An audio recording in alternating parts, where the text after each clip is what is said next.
The Diary of Anne Frank by Frances Goodrich and Albert Hackett. Act 1, Scene 2. It is early morning, July 1942. The rooms are bare as before, but they are now clean and orderly. Mr. Van Daan, a tall, portly man in his late 40s, is in the main room pacing up and down, nervously smoking a cigarette. His clothes and overcoat are expensive and well cut. Mrs. Van Daan sits on the couch clutching her possessions, a hat box, bags, etc. She is a pretty woman in her early 40s. She wears a fur coat over her other clothes. Peter Van Daan is standing at the window of the room on the right, looking down at the street below.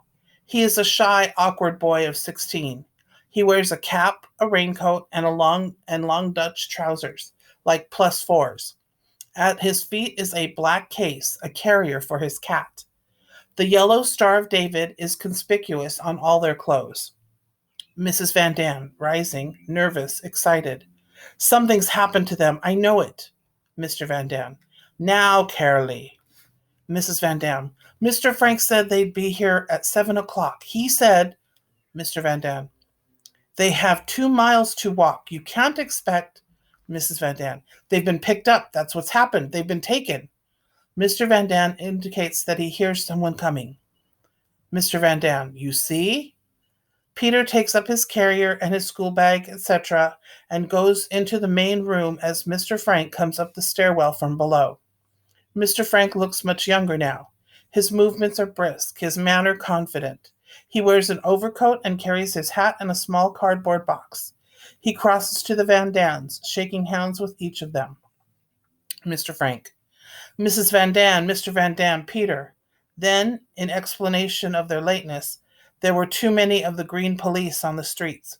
We had to take the long way round. Up the steps come Margot Frank, Mrs. Frank, Miep, not pregnant now, and Mr. Kraler. All of them carry bags, packages, and so forth. The Star of David is conspicuous on all of the Franks' clothing. Margot is 18, beautiful, quiet, shy. Mrs. Frank is a young mother, gently bred, reserved. She, like Mr. Frank, has a slight German accent. Mr. Kraler is a Dutchman, dependable, kindly. As Mr. Kraler and Miep go upstage to put down their parcels, Mrs. Frank turns back to call Anne. Mrs. Frank, Anne! Anne comes running up the stairs. She is 13, quick in her movements, interested in everything, mercurial in her emotions. She wears a cape, long wool socks, and carries a school bag. Mr. Frank introducing them. My wife Edith, Mr. and Mrs. Van Daan, their son Peter. My daughters Margot and Anne. Mrs. Frank hurries over, shaking hands with them. Anne gives a polite little curtsy as she shakes Mr. Van Daan's hand. Then she immediately starts off on a tour of investigation of her new home, going upstairs to the attic room. Miep and Mr. Kraler are putting the various things they have brought on the shelves. Mr. Kraler. I'm sorry there is still so much confusion. Mr. Frank, please don't think of it. After all, we'll have plenty of leisure to arrange everything ourselves. Miep to Mrs. Frank. We put the stores of food you sent in here. Your drugs are here, soap, linen here. Mrs. Frank, thank you, Miep. Miep. I made up the beds the way Mr. Frank and Mr. Kraler said. She starts out. Forgive me, I have to hurry. I've got to go to the other side of town to get some ration books for you. Mrs. Van Daan, ration books? If they see our names on ration books, they'll know we're here. Mr. Kraler, there isn't anything. Miep, don't worry, your names won't be on them. As she hurries out, I'll be up later. Mr. Frank, thank you, Miep. Mrs. Frank, to Mr. Kraler. It's illegal then, the ration books. We've never done anything illegal. Mr. Frank, we won't be living here exactly according to regulations. As Mr. Kraler reassures Mrs. Frank, he takes various small things, such as matches, soap, etc., from his pockets, handing them to her. Mr. Kraler. This isn't the black market, Mrs. Frank. This is what we call the white market, helping all of the hundreds and hundreds who are hiding out in Amsterdam. The carrion is heard playing the quarter hour before 8. Mr. Crayler looks at his watch. Anne stops at the window as she comes down the stairs. Anne, it's the West Torton. Mr. Crayler, I must go. I must be out of here and downstairs in the office before the workmen get here. He starts for the stairs leading out.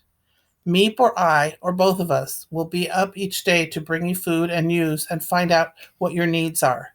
Tomorrow I'll get you a better bolt for the door at the foot of the stairs. It needs a bolt that you can throw yourself and open only at our signal. To Mr. Frank, oh, you'll tell them about the noise? Mr. Frank, I'll tell them. Mr. Crowler, goodbye then for the moment. I'll come up again after the workmen leave. Mr. Frank, goodbye, Mr. Crowler. Mrs. Frank, shaking his hand, how can we thank you? The other murmur their goodbyes. Mr. Crowler, I never thought I'd live to see the day when a man like Mr. Frank would have to go into hiding. When you think. He breaks off, going out. Mr. Frank follows him down the steps, bolting the door after him. In the interval before he returns, Peter goes over to Margot, shaking hands with her. As Mr. Frank comes back up the steps, Mrs. Frank questions him anxiously. Mrs. Frank, what did he mean about the noise? Mr. Frank, first let us take off some of these clothes. They all start to take off garment after garment. On each of their coats, sweaters, blouses, suits, dresses is another yellow Star of David. Mr. and Mrs. Frank are underdressed quite simply. The others wear several things, sweaters, extra dresses, bathrobes, aprons, nightgowns, etc. Mr. Van Daan, it's a wonder we weren't arrested walking along the streets. Petronella with a fur coat in July, and that cat of Peter's crying all the way. Anne, a cat? Finally, as they have all removed their surplus clothes, they look to Mr. Frank, waiting for him to speak. Mr. Frank, now about the noise. While the men are in the building below, we must have complete quiet. Every sound can be heard down there, not only in the workrooms, but in the offices too. The men come at about 8:30 and leave at about 5:30. So to be perfectly safe, from 8 in the morning until 6 in the evening, we must move only when it is necessary, and then in stockinged feet. We must not speak above a whisper.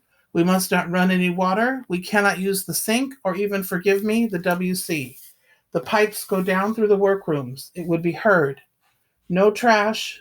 Mr. Frank stops abruptly as he hears the sound of marching feet from the street below. Everyone is motionless, paralyzed with fear. Mr. Frank goes quietly into the room on the right to look down out of the window. Anne runs after him, peering out with him.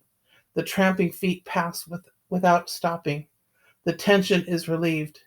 Mr. Frank, followed by Anne, returns to the main room and resumes his instructions to the group. No trash must ever be thrown out which might reveal that someone is living up here, not even a potato paring. We must burn everything in the stove at night. This is the way we must live until it is over, if we are to survive. There is silence for a second. Mrs. Frank, until it is over. Mr. Frank, reassuringly, after 6 we can move about. We can talk and laugh and have our supper and read and play games, just as we would at home. He looks at his watch. And now I think it would be wise if we all went to our rooms and were settled before 8 o'clock. Mrs. Van Daan, you and your husband will be upstairs. I regret there's no place up there for Peter, but he will be here near us. This will be our common room where we'll meet to talk and eat and read like one family. Mr. Van Daan, and where do you and Mrs. Frank sleep? Mr. Frank, this room is also our bedroom. Together, Mrs. Van Daan and Mr. Van Daan. That isn't right. We'll sleep here and you take the room upstairs. It's your place. Mr. Frank, please, I've thought this out for weeks. It's the best arrangement, the only arrangement. Mrs. Van Daan to Mr. Frank, never, never can we thank you. Then to Mrs. Frank, I don't know what would have happened to us if it hadn't been for Mr. Frank. Mr. Frank, you don't know how your husband helped me when I came to this country. Knowing no one, not able to speak the language, I can never repay him for that. Going to Van Daan, may I help you with your things? Mr. Van Daan, no. To Mrs. Van Daan, come along, Leafly. Mrs. Van Daan, you'll be all right, Peter? You're not afraid? Peter, embarrassed, please, mother. They start up the stairs to the attic room above. Mr. Frank turns to Mrs. Frank. Mr. Frank, You too must have some rest, Edith. You didn't close your eyes last night, nor you, Margot. Anne, I slept, Father. Wasn't that funny? I knew it was the last night in my own bed, and yet I slept soundly. Mr. Frank, I'm glad, Anne. Now you'll be able to help me straighten things in here. To Mrs. Frank and Margot, come with me. You and Margot rest in this room for the time being. He picks up their clothes, starting for the room on the right. Mrs. Frank, you're sure I could help? And Anne hasn't had her milk. Mr. Frank, I'll give it to her. To Anne and Peter. Anne, Peter, it's best that you take off your shoes now before you forget. He leads the way to the room, followed by Margot. Mrs. Frank, you're sure you're not tired, Anne?